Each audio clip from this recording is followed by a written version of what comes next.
Hey everybody, welcome to Algebra.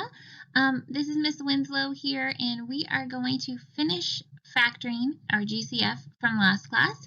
We're going to recap everything we've done so far, and then we're going to get to the big enchilada. We're going to factor trinomials, so I'm really excited to get to that with you guys today. Don't forget that as you're going through this, you can press pause, you can write down in your notes any questions that you might have. So here's our flashback. So we've talked about this before, right? The degree of a polynomial. And what we've learned is that the degree of a polynomial is the largest exponent value, right? What we haven't looked at yet is a polynomial like this. If you look at the first term, you'll see that there are two variables, right? An x and a y. So what's the degree of the term? Well, we have to figure it out by adding the exponents. So the degree of this term is 1 plus 2, and that's 3. And you might be saying, well, we can't do that. That's not allowed. That's an x and that's a y. But we're not combining variables. We're not doing any computation or anything like that. We're just trying to figure out the degree. And the degree of the term is going to be these exponents added together when there's more than one variable there. So let's look at term number 2. The degree of the second term is going to be 3 plus 3. So that's going to be 6. The degree of the third term is just 5, right? So now to find the degree of the entire polynomial, you want to pick the largest number. That's 6. So the degree of this polynomial is 6. Now, ones we've looked at before might be ones like this, x squared minus 4x, plus 6, and we're like, okay, what's the degree? It's 2, because that's the biggest exponent value. So that's true. But when you're looking at examples like over here, there are multiple variables living in each of the terms, so you have to find the total degree of that term by adding those exponents together. And then find the biggest after that, and that is 6. So you might see some examples like that in your OMHS where the terms do have more than one variable. All right, so we left off here last class. I thought we could go over these together. Remember, when you're finding the greatest common factor, it's really easy to do so by making a factor tree. So we're going to have 1 and 7. And then we'll list out our variables, right? There's 2 x's and 3 y's. 2 x's and 3 y's. 28 would be, 4 and 7. And then 3 x's and 2 y's. Now the fun part where we get to go collect all the things they have in common, right? So we have a 7 in common. And we have 2 x's in common, and we have 2 y's in common. So we'll just write that together. Our GCF is 7, 2 x's, and 2 y's, which we can combine like this, right? X squared and y squared is our GCF. So the goal, again, is to find the largest amount of things that they have in common. 7 is the largest factor that they have in common. It'll go into each of those evenly. And then 2 x's in both and 2 y's in both. So here's a chance where you could pause the video and try this next one on your own, right? Number 2, and then check your work. Here we go. 16 is going to be 2 times 8. 8 is 2 times 4, and then 4 is 2 times 2. And then we'll keep going with our variables. Wow, there's lots of y's. 7 y's, 2 z's. All right, the second term over here, 4 is going to be 2 and 2. And then we'll list out our variables. You don't have to do this, but some people who are really visual like to. The more comfortable you get with this, you guys, you're not going to have to list everything out. right? So let's see. It shares 2 2's. And how many y's? 2, right? Since there's 2 over here, we can grab 2 over here. And 2 z's. Oops. Hold on. Look over here. I accidentally put 2 z's. It's just 1 z. Do you see that? 1 z. So we can grab 1 z from both. So we're going to have 2 times 2 times y times z, which is 4y squared z is our greatest common factor. We can't bring any x's with us. Only this term has x's. The other term does not, so they don't share it. It's not in common. All right, and here's the last factor out example we had from last class that we didn't get to. You can do this. That's a cute little jellyfish. All right, we're going to follow these steps. Do the terms have a GCF? Find it. Right, so this polynomial has 3 terms. We're going to find the GCF of all 3 terms, which means we're going to do this for all 3. 1 times 3, there's an x, there's 2 y's, and there's a z. 9 is 3 times 3, 2 y's, and a z. And 12 is a little bit bigger, 3 times 4, 2 times 2, and just a y. So now we're going to go collecting, right? They all share. Now remember, all 3 of them have to share it. All 3, not just 2. It has to be common amongst all 3 terms. So they all share a 3. Do they all share an x? No, right? Only the first term. Do they all share a y? Yes, they do. And they all have at most 1, right? Because this third term only has 1, so they only share 1. And do they all share a z? No, only the first 2 have a z. So our GCF is 3y. That's it. That is the greatest factor that will come out of each of those or divide into each of those, depending on how you think about it. So now we found it. We did step 1. We're going to factor it out. We're going to pull it on the outside of the parentheses. So that's going to go out here. And then we're going to see what's left. Well, let me rewrite our original polynomial up here. It's going to help to sort of visualize what we're taking out of each term. So when you look at the first term, we've taken out the 3, and we've taken out one of the y's. So what's left? Just the x and 1 y, right? And the z. Why did I not include that z? Here we go. And the z. All right, let's look at the second term. We've divided out a 3, so 9 divided by 3 gives us 3 left over. And we've taken out one of the y's. So we're going to have 3yz left on the second term. And then the third term, we've divided out a 3, so 12 divided by 3 is 4. And we've taken out a y. So all that's left is minus 4. Ta-da! You're done. That's it. That's the answer. But we should always check our work. You know why? Because we can. So we can check it by distributing it. Remember, factoring is the reverse or the opposite of distribution. So when we distribute the 3y, we end up with 3xy squared z. Remember, y times y is y squared. You add those exponents. Plus 9y squared plus z. Again, y times y. We're going to add the exponents. 1 plus 1 is 2. And then minus 12y. Right? 3 times 4 is 12. So that's probably about as hard as those GCF examples are going to get when you have the 3 terms.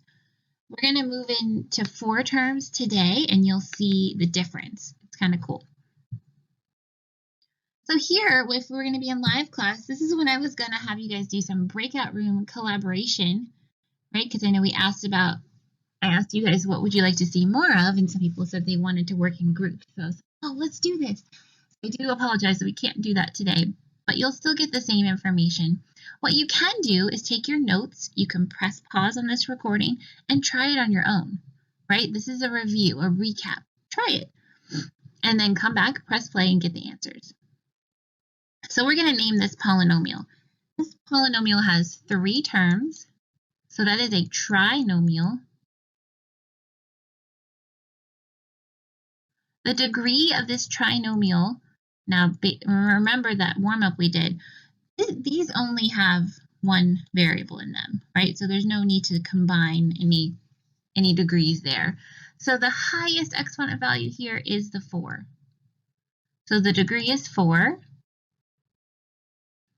And the leading coefficient, remember, is the coefficient that's with the degree. So it's not necessarily the number that's in the front. It's not always going to be the number in the front. This time it happens to be. But it's going to be the coefficient that's with the degree. So in this case, it's -5. Cool. So it's a trinomial because there's 3 terms. Some people, because the degree is 4, might call it a quartic because of that 4. All right, so that's our first review. Our second review down here is to simplify. So we reviewed adding and subtracting polynomials. This one happens to be subtraction. So we have that subtraction symbol here in the middle.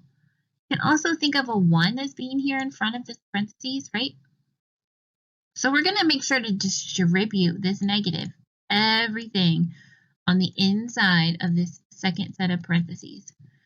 So we're going to have 3 minus 6n to the 5th minus 8n to the 4th. And now we're going to distribute.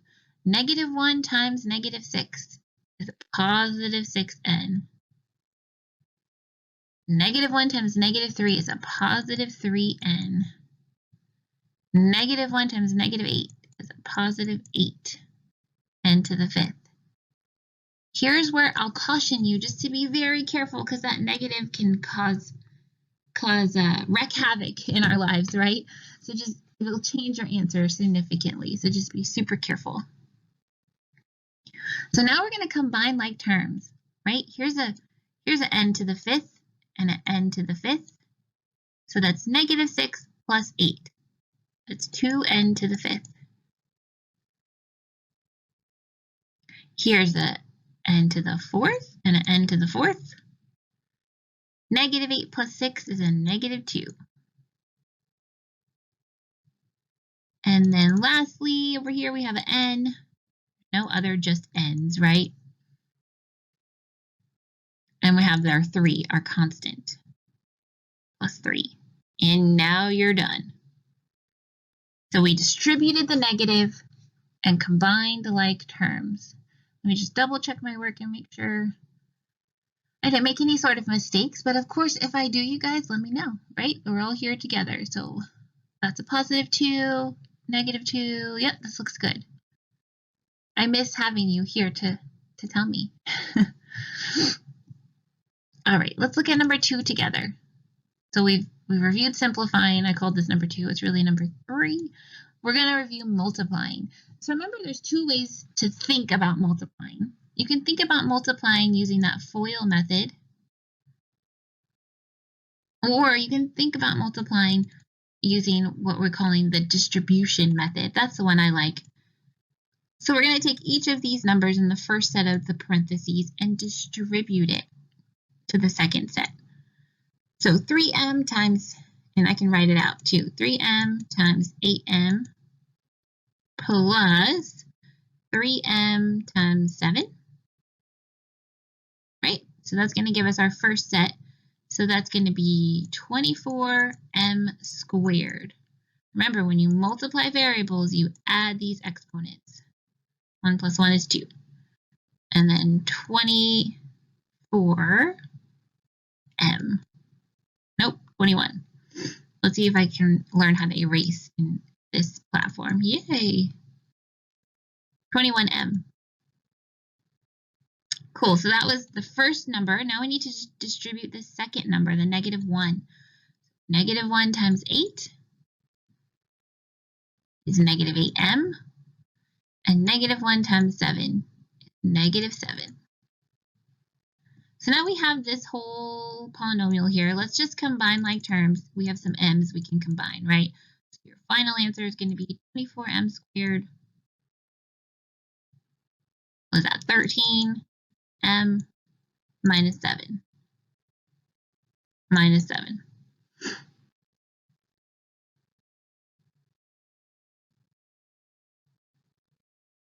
There we go.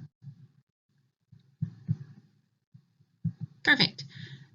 And again, you can use this FOIL method if you like that sort of thought process, but it's going to get you the same answer. All right, our last review is our factoring out the GCF. And we did do that in the previous slides, but this was going to be your breakout room recap. So I'll go ahead and do it here. Remember, we're going to factor tree both of these. So we're going to have 3 times 3x, and then y times y. 12, we're going to have 3 times 4 and 2 times 2, and 2 x's and 3 y's. Cool, now we're going to go collect. So it looks like they just share 1, 3, right? 1 x and 2 y's. So our GCF is going to be 3x y squared. So let's take it out. We're going to take it outside the parentheses and see what's left. Well, 9 divided by 3 is 3. We took out the x, and we took out the y's, both y's. So just 3 is left for the first term. And then the second term, we're going to have 4x, y, right? We took out 1x, and we took out 1y. So we need y squared. Wait, we took out 2 y's. So it's going to be y to the 1. Okay, there's your final answer, and you can always check it by distributing, right? Going in reverse. All right, so factoring, our goals. I wanted to kind of show you. You're going to see things like this. That's a trinomial. And we're going to be factoring these, and they're going to look like this. So this will be factored form, and this will be sort of multiplied out form, right? Because if you look, let me go back. It's not going to let me. That's okay. That's what we saw when we were factoring out that GCF. It starts as this big, long thing, right? And we condense it into 2 sets of parentheses. So this is our goal. So just watch. This is all of us. I love these sheep. You can do this. Now, a lot of times, students, they just don't like factoring. And they don't like it because they think it's hard. And I'm here to tell you that it is challenging. I mean, you guys are awesome. You're at an advanced level of math. We're really getting down to it now. Like, this is legit hardcore algebra stuff. And I'm excited for you because I know that with time, practice, and questions, you guys will be able to do this. And of course, as always, it is my goal to make it feel and seem as easy as possible. So I do have some steps for you. We have 2 ways that we're going to learn how to factor today. The first one is called factor by grouping. So you can see step 1, there are 4 terms present. So whenever there's 4 terms present, we're going to factor by grouping. We're going to group 2 together. So typically, not all the time, but typically you end up grouping the first 2 and then you group the second 2. Like, they're already in nice order for you, and it's nice. That doesn't always happen, but typically it does. So we have 4 terms. We're going to group the first 2 together and the second 2 together. And we're going to treat these almost as tiny little factoring problems in their own right. So we did step 2, we grouped them together. Now we're going to look for the GCF in each grouping. So like I said, we're going to treat these as kind of 2 little mini factoring problems. So if you look at the first one, we're going to find the GCF. So 8 is 2 times 4. You might already be able to just find it by now. You might not need these factor trees anymore. And 64, we're going to go 8 times 8. Wow, 64 is going to be a lot, huh? I'm trying to save space here. Okay, and R times R. All right, so now we're going to circle what they have in common. They have 3 2's, right?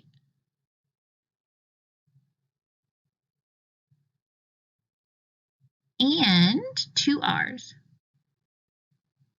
So we're going to factor it out, just like we've been doing. We're pretending like first grouping is a tiny little factoring problem.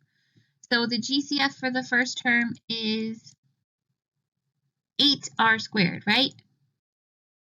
Because 2 times 2 is 4, 4 times 2 is 8. And then 2 R's gives us the R squared. So let's factor it out. 8R squared of the first grouping. Remember, it's its own little problem. So it looks like we're only going to have an R left, right? Because 8 divided by 8 is 1, and we took out 2 R's, so there's only 1 R left. Minus 64 divided by 8 is 8.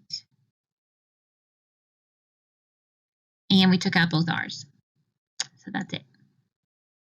So we're done with the first grouping. It's what we've been doing all along. And you could check it, right, by distributing that 8R squared. But let's move to the second grouping now, the R minus 8. So we're going to do the same thing. We're going to find the greatest common factor of those terms.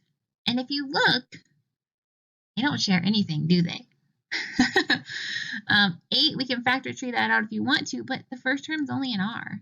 So it's just 1. So whenever they don't share anything, they always share a 1. Right? So the GCF of the second term is 1. So we're going to factor out a 1. Well, that just leaves us with R minus 8. Right? So we can factor tree this if you want. 2, 4, 2, 2. But, you know, R is just R, 1 times R, if you will. So the number that they share is just 1. We haven't really seen that yet. So the GCF is 1. And that's allowed. You can take 1 out of anything, right? Numbers are always going to share 1 because there's a 1 in front of the R. So we factored it out here.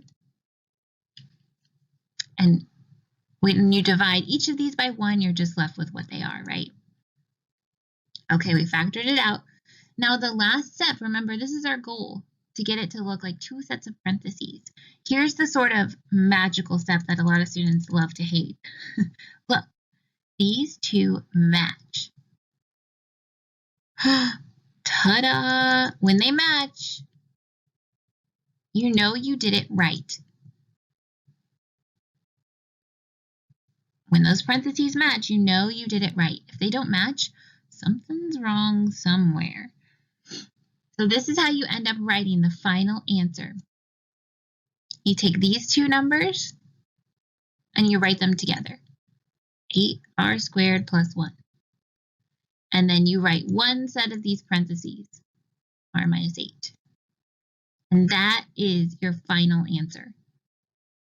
We factored this 4-term polynomial into 2 sets of parentheses. And if you don't believe me, we could FOIL it or distribute it to double check, right? 8R squared times R is 8R cubed. 8R squared times 8 is negative 64R squared. I'm just going to do this pretty quickly. 1R and then negative 8. Oh, look, that's the answer. That's it. 8R cubed, negative 64R squared, r minus 8. I'm going to show you my face. Isn't it amazing? Let's do another one, okay? All right, factor by grouping. There are 4 terms present. So we're going to group 2 together. Again, typically, you're going to end up grouping the first 2 and the second 2. But if that doesn't work, try rearranging the numbers. That's allowed. You can do that. Because addition and subtraction is commutative, right? We could rewrite this if we wanted to. Most of the time, they're going to be in the order that they want you to factor them. All right, let's look at the first grouping. Let's try to find the GCF without doing factor trees. So if you look at 12 and 2, we're going to think of the biggest number that they share. Well, 2 is pretty small, so it's got to be 2, right? Yeah, 2 can go into 2 and 2 can go into 12. I'm going to put this up here. The GCF is 2. 2 what? What variables are we allowed to take out of each term? We're going to take some x's. What's the largest amount of x's we could take away from each of them? This has 3 and this has 2. So we can take 2 from each, right? We can't take 3 from this guy because he only has 2. So that's why the GCF is 2x squared. So let's factor it out. Take it outside the parentheses of our first little group here. So we're going to have 2x squared on the outside. And what's left on the inside? So 12 divided by 2 gives us 6. Here we have 3 x's, but we took 2 out, didn't we? So there's going to be 1 left. And then here we took out a 2. 2 divided by 2 is 1. And there's 2 x's here, but we took both of them out, so it's just 1. Careful here. Sometimes people will put a 0. They're like, oh, I took it all out. That's 0. I understand what you're thinking, but if you try to distribute to check, 2x squared times 0 is 0. And that's not what we want, right? So whenever you're factoring out, you're really dividing. So I just erased everything. Sorry about that. We said our GCF. Oh, wait. It totally skipped my pages. Okay. Well, I don't want to mess up this recording, so let's move forward with this one, okay? And I'll try to get back to that other one.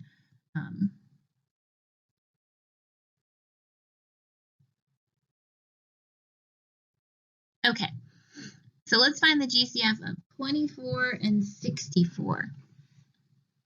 This one, the numbers are pretty big. So I am going to be a fan of doing those factor trees. You could also use your calculator, right? Oh, let me keep going with 12 is 2 times 6. 6 is 2 times 3.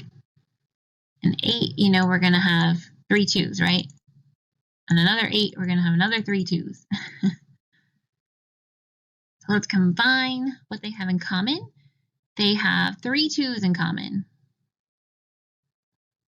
So 8 happens to be the largest number that will go into each of those numbers. And then when we look at the variables, we're going to have r squared is the largest, right? Okay, so let's take it out. 8r squared. What's left? Well, 24 divided by 8 is 3. And we took out 2 r's, so there's 1 left. Minus 64 divided by 8 is 8. And we took out both of the r's. There we go.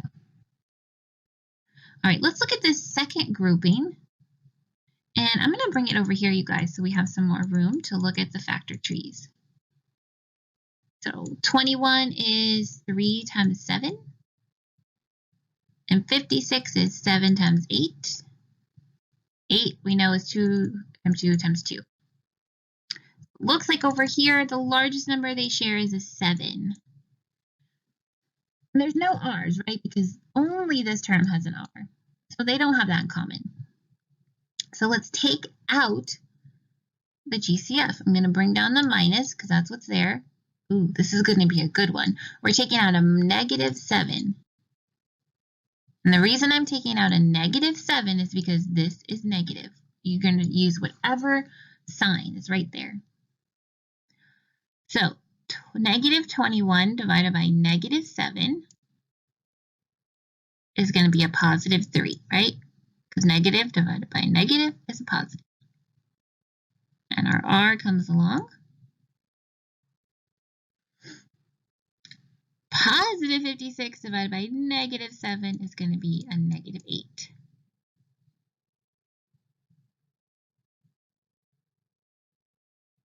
And if you're getting hung up on those negatives, just double check by distributing. -7 times 3, -21. Check. -7 times -8, +56. And now look, we did it right. We're happy dance because these match. Remember I said if those don't match, you did something wrong. So we're going to write our final answer as 8r squared minus 7 times 3r minus 8. One of these guys. And that's your final answer. You can distribute to double check. So here, you might want to pause this and try this one on your own and then come back for the answer. So let's look. We're going to group the first two terms. And when I look at these, I know, and you could do factor tree, the GCF is 4v squared. 4 is going to be the largest number I can take out of each of them, and v squared is going to be the most amount of v's. Let's look at the second grouping. The GCF of the second grouping is going to be a -5. I always take whatever sign is in front. So since that's a minus, I'm going to take a minus. And that's right. There's no v's with the 15, so we can't take out any v's. So 4 terms are present, we grouped them, and we found the GCF for each grouping. So step 4, let's factor them out. So our blue group, we're going to take out the 4v squared. And what do we have left? Well, we took out a 4, so that's gone. And we took out 2 v's, so we have 1 v left. Minus 12 divided by 4 is 3. And we took out both v's, so they're gone. All right, we'll take out our second GCF, -5.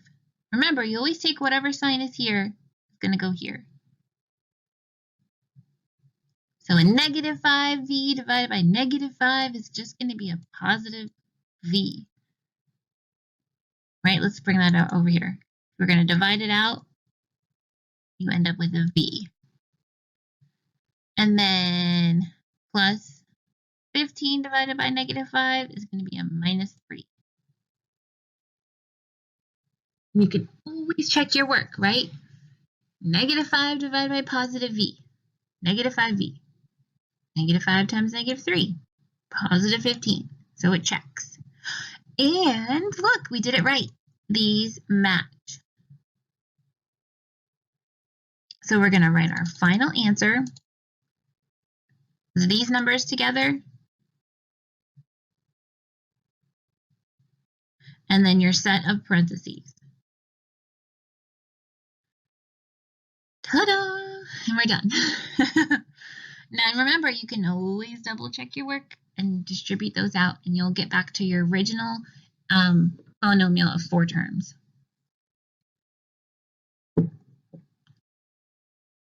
Okay, we're all in now.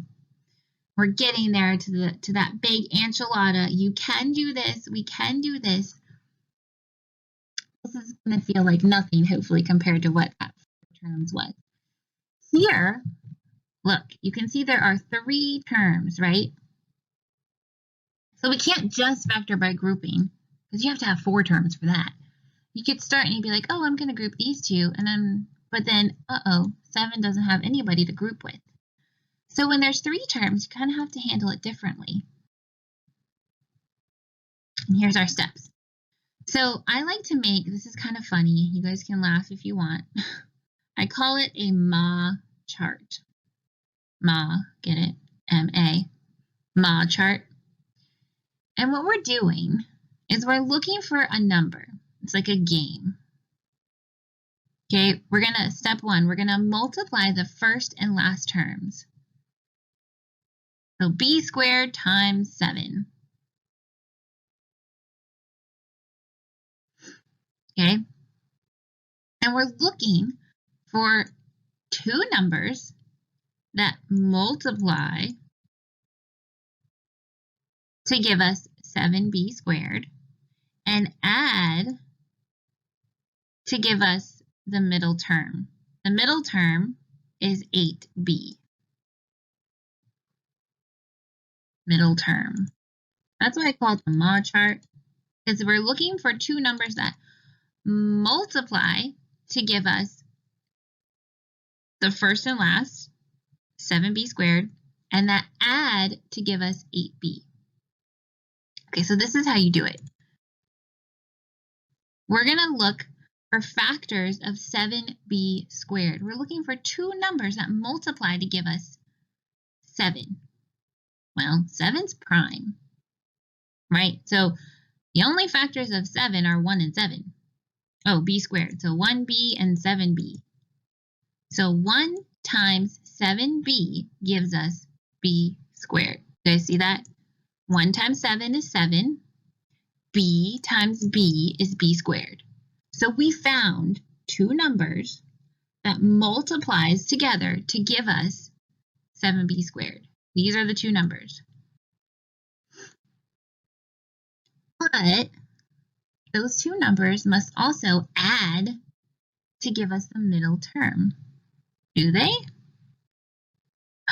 They do. Look, 1b plus 7b is 8b. So we found them. We found the magical pair of numbers.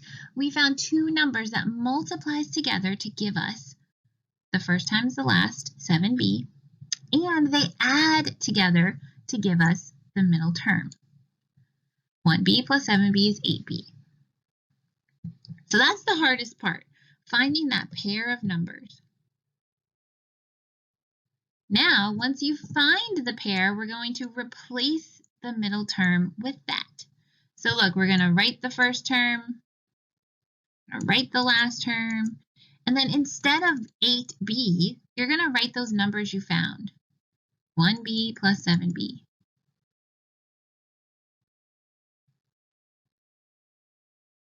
See, I didn't change anything, right? 1b plus 7b is 8b, so it's still mathematically accurate. It's correct. But now look what we've done. We've made 4 terms. So what method could we use to factor this? Factor by grouping. Exactly, that's the goal. So step 4 is now we're allowed to factor this by grouping.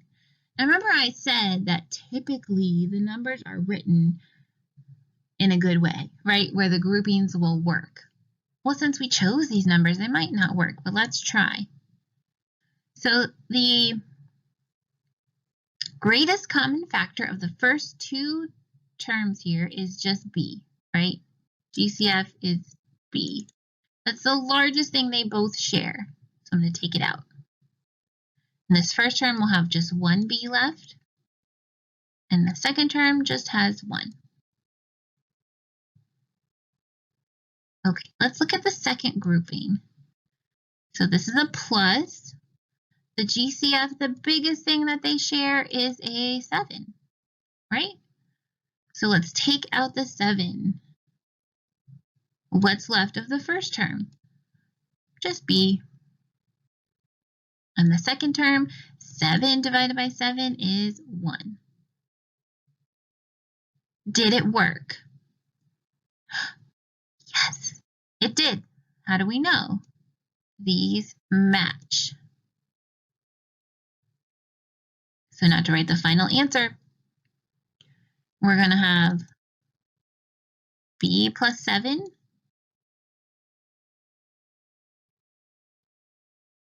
and b plus 1. And now look, that's step 7 was our goal. We got to write those as 2 sets of parentheses. You factored it. Now, if you wanted to FOIL this, you would get right back to the original. I promise you.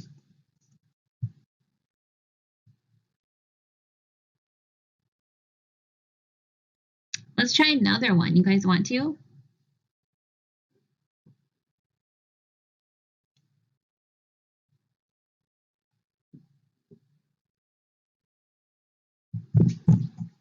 You're all saying, yay, yay.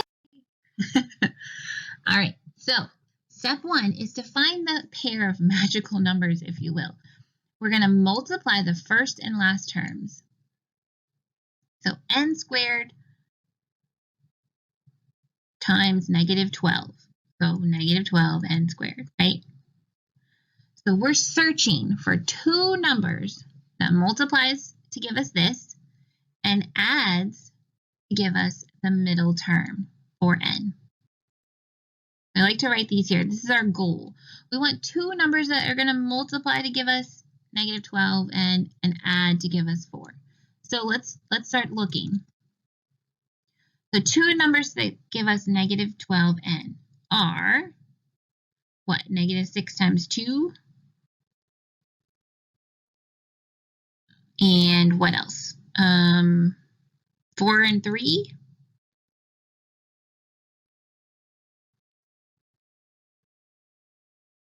And 1 and 12, right?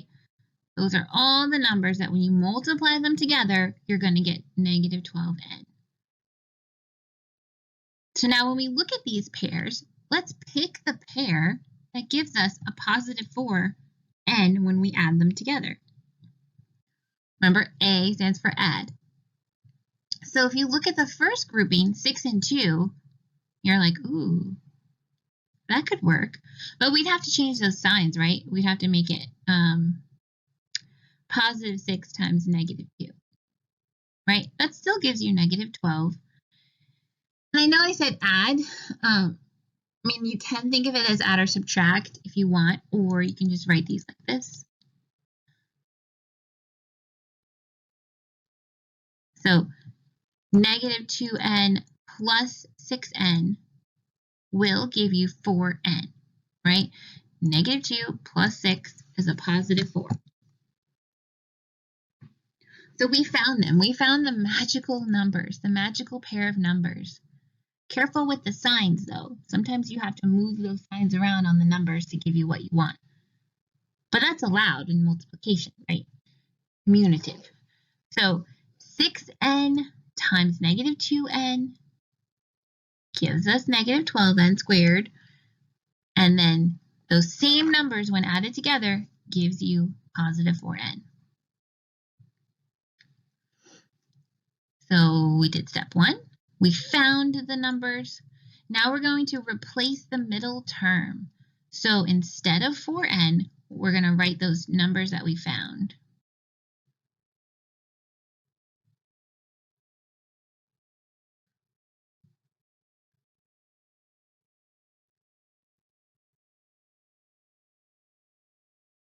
Okay, so it's the same thing, right? Look, negative 2n plus 6n is 4n.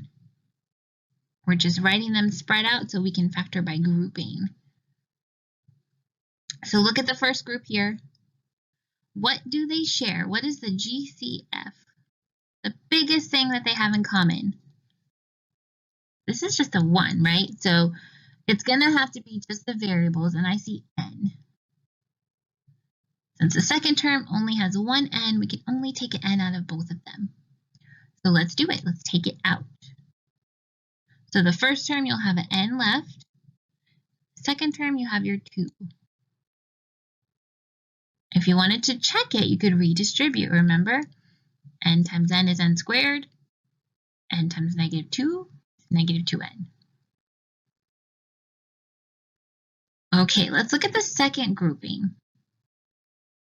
Our GCF, and you guys are probably getting really good at this, is going to be 6, right? Because 6 can go into both of those. It's the largest. So I'll take out a positive 6, and we're going to have n minus 12 divided by 6 is 2. And look, it worked. How do we know it worked? These match. Yay! So now we can write whatever's in front, and then one set of those parentheses. And this is your final factored form. Remember, you can distribute those to get back to the answer to double check.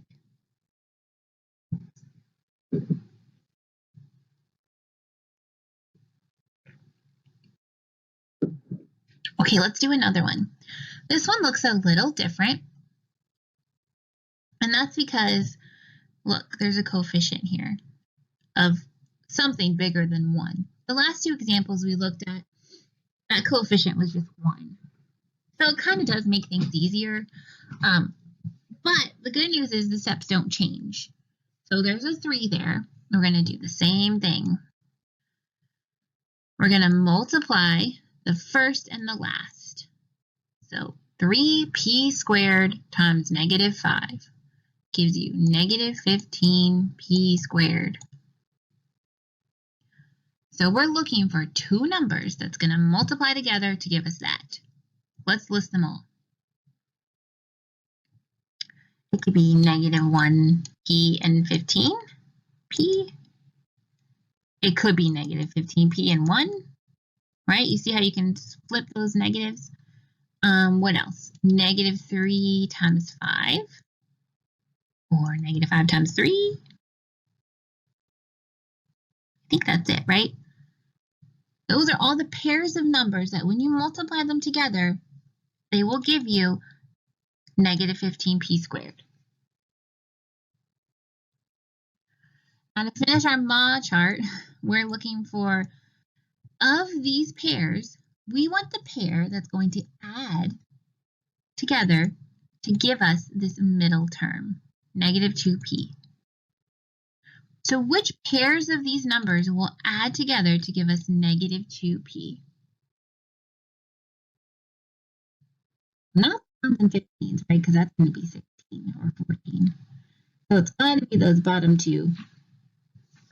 And we want the answer to be negative. So it looks like it's going to be these, right?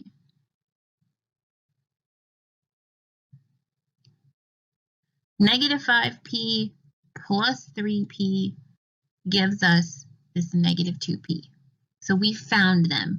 We found a pair of numbers that multiplies together to give us this first term and adds together to give us the middle term. I gotta say, I feel like that's the most challenging part. Because now all we're going to do is replace the middle term. So we're on to step 3. So instead of negative 2p, we're going to write those two numbers we found. Negative 5p plus 3p. And now here, you guys might want to pause this recording and try to factor this by grouping on your own. Come back for the answer. So we're going to group these two together. And what do they share? What is the biggest thing you can take out of both of them? And it looks like just a p, right? So the GCF of the purple one is p. I'm going to take it out. So what's left is 3p, because I took out one of these, minus 5, right? Don't forget, you can always double check. P times 3p is 3p squared, and p times negative 5 is 5p. Okay, how about the second group of numbers here? Well, they don't share any p's. I just thought of my 5-year-old not sharing her p's. Oh, sorry. So these terms do not share any p's, right? But they also don't share any numerical factors either. 3 and 5, those are both prime. So remember, when you can't take anything out, you can always take out a 1. So the GCF of the blue term is 1. It's a positive because I'm going with whatever this is. And what's left? Well, when you just take out a 1, you have what you have, right? 3p minus 5. And look, we know it works because these match. So we can write the final answer as p plus 1 times 3p minus 5. And you're done. You factored that trinomial. You can double check your work, and you should by distributing. What do you guys think? If we were together, I would be asking you that. So what I want you to do is try this one on your own. This is the one we'll come to next time we meet live together. And then, of course, I would have asked you this. Something I learned is that you can do recordings in PowerPoint. Who knew? And something I wonder is how you guys will like factoring. So please, please, please reach out to me with any questions. Of course, you guys will come to this lesson in your OMHS, so that's just going to reinforce everything that we did. They might show you a different method, which, again, that's always cool. Maybe you like their method better. I love my mod chart because it always works and it keeps everything sort of organized. So I will see you guys next week. Have a great weekend.